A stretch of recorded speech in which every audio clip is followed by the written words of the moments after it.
My name is Peng Kiat. I grew up in Ipoh.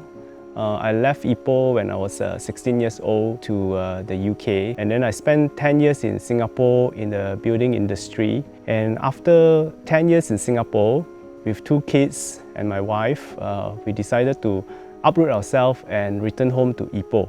We have total 20 acres of covered greenhouse spaces. We grow tomatoes, French beans, zucchinis, lettuces, choy sum, kailan, kale, which is high in demand. We are essentially trying to grow safe food sustainably and in a very ecosystemic way, very community-based. It has more meaning for us.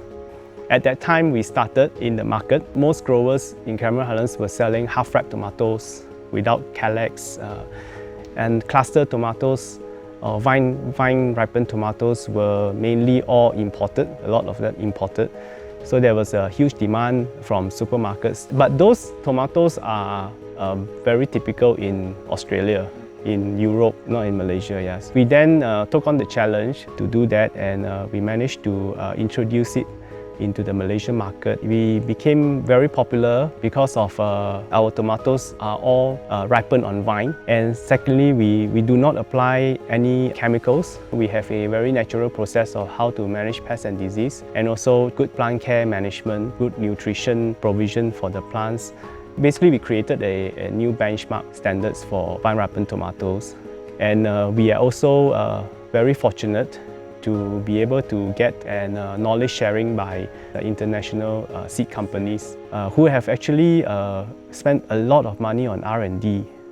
Basically, we have the full supply chain. We handle everything from seed to market. The whole process of growing is very systematic in order to manage a farm properly.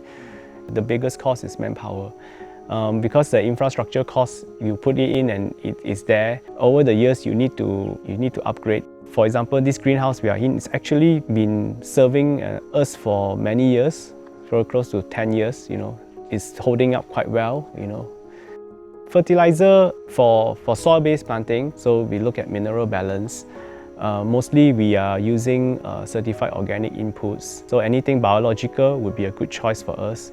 For our hydroponic, we would go for the industry standards. Yara would be a current choice. So we work on that and we tweak it ourselves to match our local environment. During COVID, our restaurants and hotel customers suddenly overnight stopped ordering from us. So there was periods where we had some excess. We actually trend our demands. Also, we forecast our supply. Every single year has given us different challenges. So I won't say the farming journey is an easy journey, but I think it makes us more resilient and stronger every year. But definitely every single year we will have issues like landslides, greenhouse damages due to severe weather conditions. We have a situation where we have so little tomatoes to sell because of a disease outbreak. And when you're supplying to supermarkets, you can basically eliminate it from the supply list.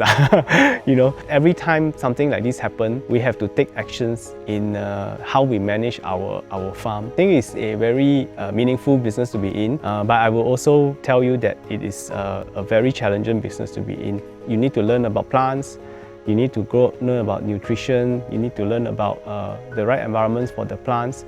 You need to set up the right infrastructure and right environments. You need to have a team of workers to help you because you can't automate most of the things in farming. You need to put in sufficient capital to be able to do farming properly. So right sizing your project will be what you need to do.